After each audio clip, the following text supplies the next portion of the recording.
G'day and welcome to another video with Better Pics. Hope this finds everyone well. Just wanted to do a live edit of an image today, and it's an image that I photographed in a coffee shop in Amsterdam, and is actually going to be part of a series that I'm starting to work on, and that's the view of coffee shops. My wife and I certainly love our coffee, and we certainly love spending time in coffee shops, so I felt like, and obviously it's something a lot of people enjoy doing, so I wanted to create a bit of a series. Anyway, this is one of the images, and all of the images that I'll be photographing are going to be converted to black and white. So yeah, here we go. Alright, so as you can see, the image was quite dark when I shot it. I actually, in hindsight, wish that it had been a little bit brighter. Just for some of the shadows there, but I think you'll see that for this particular image, the detail that I'm able to pull out of the shadows, obviously it's a raw file, is quite impressive. It really is quite amazing. Now you might have noticed that the aspect ratio of the image is a little bit different, and it's actually because it is photographed on a micro four thirds camera. So I normally shoot in with either a full frame or APS-C or crop sensor, but in this case I had my GH5 with me, which I do a lot of filming with, and I thought, oh, I'll just take a photo with the GH5, that'll be fine. And I'm really happy with the quality of the image that came out. I think it would print up quite nicely, particularly when it's edited and converted to black and white. It's got a very nice feel to the file, and certainly the tone and the texture is, yeah, I'm really impressed with it. So yeah, I'd love to do some print testing just to see how well it will print up, but yeah, anyway, here we go. Alright, so you can see that the, if we just switch over to the library, it was photographed at ISO 200 12mm, which on this camera is equivalent to 24mm, f7.1 at 100th of a second. This particular lens is the 12-100 Olympus, and it's a fantastic lens for, especially, as I said, mostly I do filming, but it's a beautiful lens, incredibly sharp, and perfect for compact travel. Alright, so as you can see, we are in Lightroom, now in the develop module.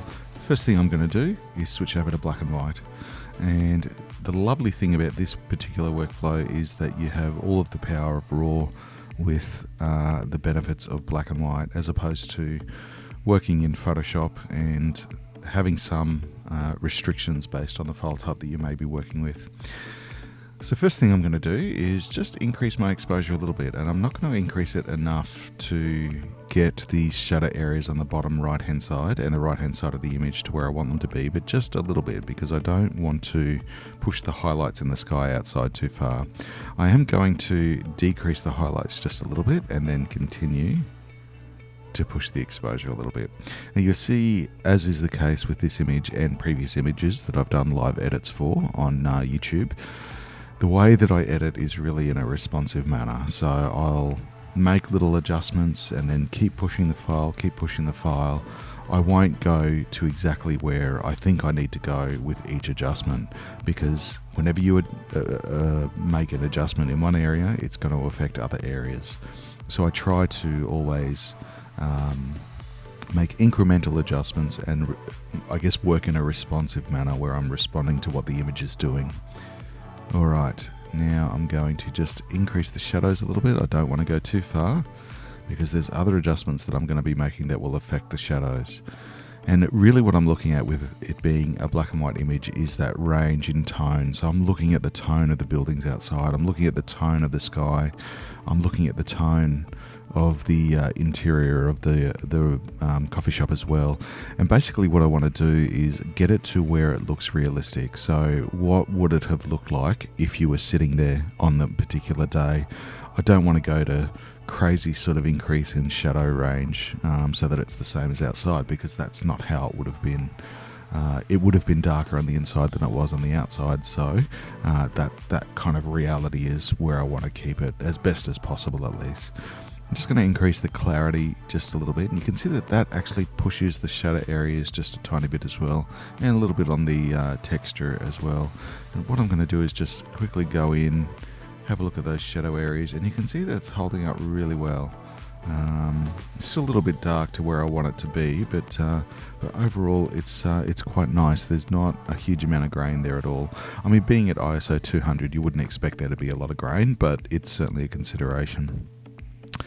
Alright, moving down, what I would like to look at now is the black and white, which in a normal colour image this would be HSL or hue, saturation and luminance.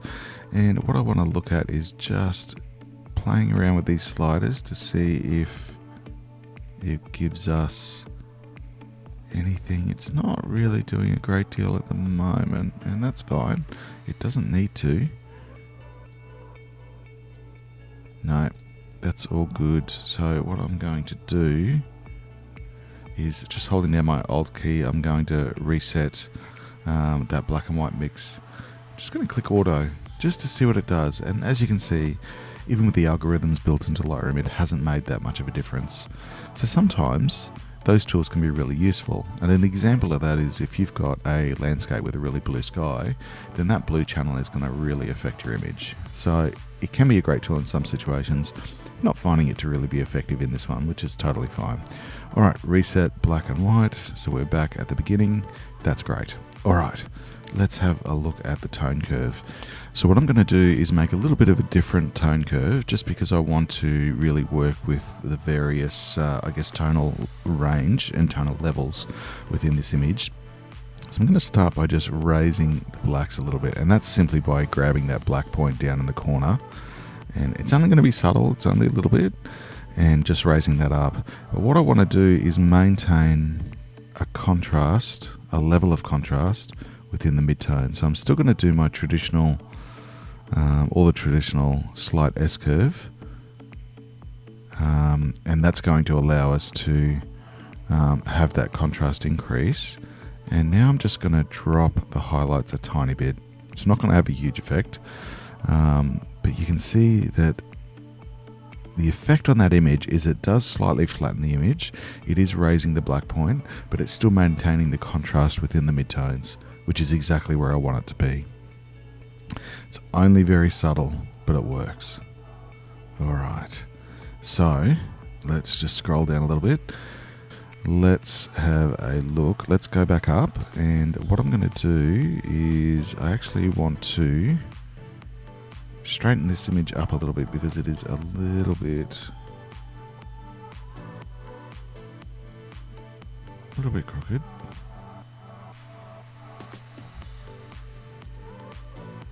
Actually, we're going to go back because I think the way that it was actually works a little bit better, even though it is, or seems, a little bit crooked. I think what's maybe putting my eyes off is these two buildings here. They kind of feel like something's going on and it's not straight. Anyway, let's continue on. What I want to do now is make some local adjustments, and I'm going to use my adjustment brush because the area that I want to apply those adjustments to isn't probably best suited to a radial filter or graduated filter. So I'm just going to grab that adjustment brush, and what I'm going to do is just slightly increase the exposure, about plus 25. Happy with that brush size, and I'm just going to paint that in. Remember, you can apply several versions of these. Just click new. Again, I don't want to push the shadow areas into an unrealistic space because it would be naturally darker inside the coffee shop than what it would be outside. So what I'm really making sure that I'm doing is working with the light that already exists. For example, you can see the highlight on the table here, and you can see the highlight on the tables here. That's where the light is naturally falling. So just to increase the apparent lack of detail inside the coffee shop, I'm just brightening those areas.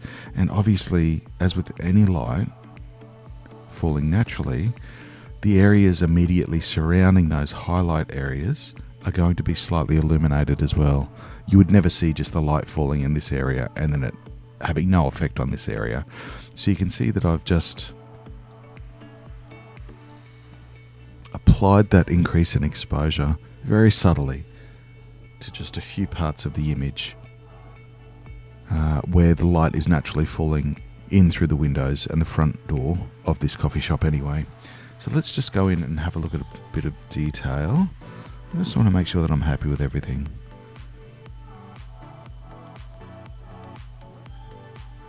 I think overall I'm happy with the image, but what I might do is just increase the overall exposure of the image just a tiny bit. I just want to make sure that I'm happy with everything. What I am going to do also is just apply a little bit of sharpening. Excellent. Alright, so as I have recommended in previous videos, whenever you're applying sharpening, it's always important to look at the image at 100% or 1:1, which you can see up here on the top left hand side. You can go to 3:1 obviously, but for this I'm going to look at 1:1. And the reason that is because it means that you're looking at every single pixel within the image, so you're seeing very clearly the effect the sharpening is having. So I'm just going to increase that to roughly halfway, maybe a little bit more. And as always, I'm going to mask that sharpening as well, because we don't want the sharpening applied to every part, only to the edges within the image. So you can see the white areas there. As I hold down my Alt key, slide that masking slider to the right, you can see the white areas of the images. The white areas of the image, my apologies, are the areas where the sharpening is being applied. And that looks like it's definitely falling within places that I want it to be applied. Overall, that detail looks really good. I'm just going to come into the interior. There's definitely some grain there. I have pushed those shadow areas quite a bit, but I kind of like the look of it. It kind of feels very filmic. So I'm very happy with that. Again, I'm going to revisit this image. I'm going to go back to my exposure, to the basic tab, and just increase it again. And again, drop those highlights just a little bit. Excellent. All right, let's have a look at the before and after. All right, very happy with this image. Now, I am actually looking at this, just going to drop the exposure a tiny bit, because I think I've pushed that just a little bit too far. Kind of lost its mood, which is the last thing that I want to do. So you can see with the original image on the left hand side, it was quite dark, darker than it should have been. I did shoot this image a little bit darker than it should have been. I definitely could have increased the exposure at the time of capture, completely acknowledging that. However, the results are really good. Obviously, working with a RAW file, it gives us a lot of flexibility, but the file's handled and stood up really well to quite a bit of pushing, particularly and surprisingly because it's quite a small sensor for a stills camera. So being micro 4/3, it's exactly half the size of a full frame camera. And as one would expect, its light gathering capabilities are not going to be as good, but the image is really held up well, and I'm really impressed and quite happy with it. So I would be, as I said earlier, very interested to see how well this image prints. And I think looking at the digital file and looking at it really close, I think it would print up really beautifully. As I said, the light in this image at time of capture and in this scene, in this coffee shop, was really beautiful. It was really lovely. Beautiful soft light. It was overcast in Amsterdam while we were there, and it was very soft, gentle light that was coming in through the front windows of the coffee shop, which is exactly, for this sort of scenario, the type of light that I was hoping to capture.